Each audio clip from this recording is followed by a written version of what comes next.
The fake Miss Universe 2025 Fatima Bosch could be facing a serious legal problem in Thailand.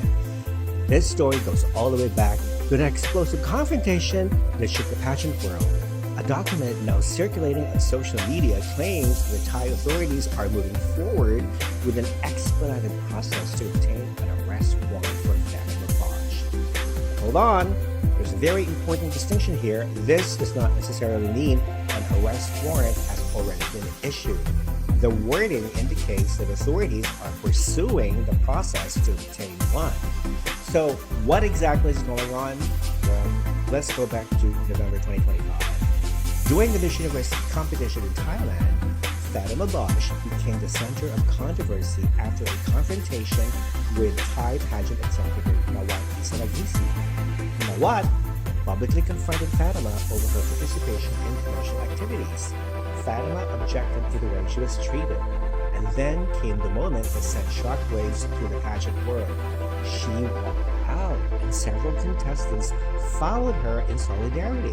The incident went viral around the world. Fatima subsequently spoke publicly about what happened, including allegations concerning what Nawat said to her. And now comes the legal battle. Nawat filed a criminal complaint in Thailand accusing Fatima of defamation and making false statements. According to the document now circulating, authorities are pursuing an expedited process concerning an arrest warrant. And this is where things get really interesting. If an arrest warrant were ultimately issued, what would that mean for the reigning fake Miss Universe? Could she be required to appear before Thai authorities? Could it affect her ability to travel to Thailand? And could the Miss Universe organization be dragged into yet another international controversy? Remember, this organization has already endured an extraordinary amount of turmoil, including disputes over judging, resignations, ownership controversies, and legal proceedings involving people connected to the organization. But let me be very clear. A complaint is an allegation. An arrest warrant process is not the same thing as a conviction. So mga kapolitika, napanood po natin itong commentary ni Critical Beauty dito sa balita ngayon na di umano ay magkakaroon ng warrant of arrest itong Miss Universe 2025 na si Fatima Bosch matapos na nagpost itong controversial na CEO ng Miss Grand International na si Nawat Icharagrisil dito sa kanyang story. At alam naman po natin na nitong mga nakarang araw is mainit nga ang sagutan at mga patutsyada nitong CEO ng Miss Grand na si Nawat Icharagrisil dito sa Miss Universe. So we are expecting mga kapolitika na sa mga susunod na araw habang papalapit itong Miss Universe ay maraming mga paiskandalo, maraming mga kontrobersiya ang talagang sasabog dito sa Miss Universe dahil hindi pa nga nagsisimula, ilang buwan pa bago ang simula ay meron ng mga manghang na mga panalita na binitawan itong sinawat kontra dito sa Miss Universe. At ang sabi pa nga niya is wag daw munang mag-book ng mga ticket at ng mga hotel doon sa Puerto Rico dahil hindi pa daw sigurado kung talagang matutuloy ang Miss Universe 2026. So ito yung ating pag-uusapan mga kapolitika in this video kasi ngayon is may bago siyang patutsyada at post dito sa kanyang social media na di umano ay arrest warrant na talaga dito sa controversial na Miss Universe 2025 na si Fatima Bosch. So ating basahin mga kapolitika yung kanyang yung kanyang post sa kanyang My Day. Fatima Bosch is currently subject to an expedited process for the issuance of an arrest warrant in connection with a case involving defamation, false allegations, and the dissemination of false information supported by clear evidence. So, bago nito kung ating matatandaan yung nangyari sa Miss Universe 2025 doon sa Thailand kung saan is napagalitan mga kapolitika yung mga candidate bakit hindi daw nagpo-promote ng mga lugar sa Thailand, hindi daw nagpa-participate doon sa mga photoshoot, sa mga video shoot ng mga sponsor na ikinagalit ni Nawat at especially yung grupo ng mga Latinas na nagkakanya-kanya sila. So nagalit doon si Nawat at nasermonan sila at isa na nga dito sa nag-react ay itong si Fatima Bosch. So kung inyong matatandaan is na misheard. Ito yung dahilan mga kapolitika kung bakit na-file ng kaso itong si Fatima Bosch. Miss Grand International President Nawat Echara Grizel filed a criminal defamation complaint in Thailand against Miss Universe 2025 Fatima Bush. The case alleges that Bush defamed Nawat by publicly claiming he called her a dumbhead during a heated November 4 pre-pageant event, which Nawat's camp denies, asserting he said damage. The incident on November 4, 2025, Nawat confronted Bush over her alleged refusal to partake in a sponsored photo shoot.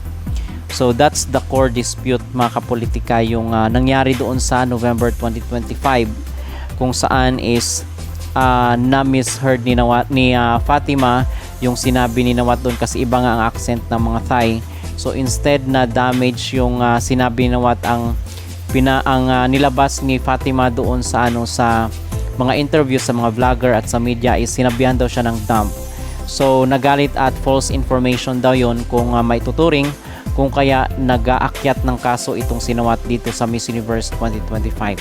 So may mga usap-usapan pang na baka daw i-take over nitong si Vena Pravinar itong Miss Universe, kung mapriso or makulong itong si Fatima. Okay, so ilang buwan na lang po ang ating hinihintay ay magsisimula ng Miss Universe at ngayon pa siya makukulong. 'Di ba, in the first place isa na doon sa umpisa ng kanyang termino, kasi nga yung resulta ng Miss Universe ay talagang disaster. Hindi siya tanggap ng publiko, mga kapolitika.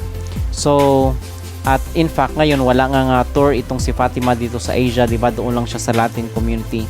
Wala siyang tour sa Philippines, wala siyang tour sa Thailand, except doon siguro sa kanyang pananatili after niya manalo. Pero after nun is hindi na siya bumalik sa Thailand, hindi na siya bumalik sa Vietnam, where in fact ay tayo mga pageant lovers itong mga bansang ito, pero hindi siya pumunta, mga kapolitika. So that's the big question. At siguro dito is hindi ito madali, mga kapuli, kasi alam naman natin na nasa Mexico itong si Fatima, so baka meron siyang immunity doon. Hindi basta-basta na ipapadampot na lang, kasi magkakaroon niya ng legal process kung totoo ngang itong post ni Nawat ay totoo. So kung totoo ito is magkakaroon pa po yan ng ng pag-uusap sa gobyerno, government to government, para isettle kung paano ba yung pag-arrest or kung susuko ba itong si Fatima Bush. So ganun po, at mahabang proseso po yan, kasi paano pagdepensahan ng Mexican government itong si Fatima. So walang magagawa, kasi ang Thai court is exclusive lang sa loob ng kailang territory. Okay, so ganun po yun, mga kapolitika. Not unless is idadaan ito sa Interpol, pero malabo yun, kasi ang Mexico is, alam naman natin na maraming maraming mga illegal na kontrabando, mga kapolitika. So baka protected itong si Fatima Bush. Hindi natin alam kung ano yung mga connection, especially yung sa kanyang ama. Okay, so yun po, at marami ang nagpost ito, pinagpipiestahan, mga kapolitika, itong si Fatima dito sa social media, sa Latin community ng mga vloggers. So sabi pa nga dito ni Divastar, "We're definitely entering the Miss Universe season. Fatima Bush will have an arrest warrant anytime soon. Defamation, dissemination of false information, and false allegations, according to the post story of Nawat. How true? Will Fatima finish her reign, or will Vina take over as Miss Universe 2025? At dinipensahan po siya ng Miss Universe, mga kapolitika, dito sa kailang post. Sabi dito, Miss Universe organization stands with Fatima Bush. In a powerful statement, the Miss Universe organization reaffirmed that dignity, safety, and respect must never be compromised for an opportunity, a title, or a dream. Standing in solidarity with Fatima Bush, the organization declared, respect is not something we earn through silence, it is a right.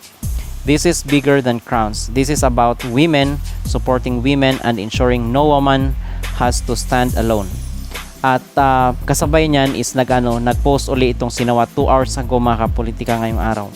"No one is above the law. Stop exploiting others and spreading deceptive narratives. Let the truth and the law prevail."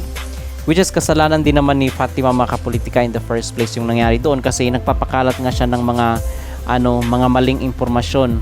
Hindi niya muna verify, at instead na i-confront itong Sinawat ay doon siya agad-agad nagpunta sa mga vloggers. So kasalanan rin itong si Fatima Bush, dahil na-misheard niya at hindi niya pa nga alam kung ano talaga yung sinabi ni Nawat, ay nagsalita na agad siya at nagpadala siya ng kanyang emosyon. Okay, so yun po ang ating update at ang ating masasabi dito sa trending ngayon na pinag-uusapan itong di umano ay magka-arestuhin na itong si Fatima Bush, Miss Universe 2025. So bahala sila dyan mga kapolitika kasi ito ay legal settlement, legal battle ito. So kung paano ito haharapin ni Fatima Bush ay nasa kanya na po yan at doon sa korte na hawak ng kaso. Pero I believe na kung ating pagbabasyan ay talagang mali ito ni Fatima kasi may ebidensya yung pagsabi ni Nawat na damage pero ang pinapakalat niya is dump head. So yon, parang kumbaga it's a clear evidence kasi nakuna ng video, nakuna ng live at hindi niya maitatanggi yun at sana is mag-apologize na lang siya kung ako sa kanya kasi baka mapatawad pa siya ni Nawat, di ba? So yun mga kapolitika ang ating latest na update ngayon dito sa Miss Universe at itong kontrobersya na pinost ni Nawat dito na magkakaroon daw ng arrest warrant itong si Fatima Bush. Payag po ba kayo mga kapolitika na arestuhin itong Mexican beauty queen na si Fatima?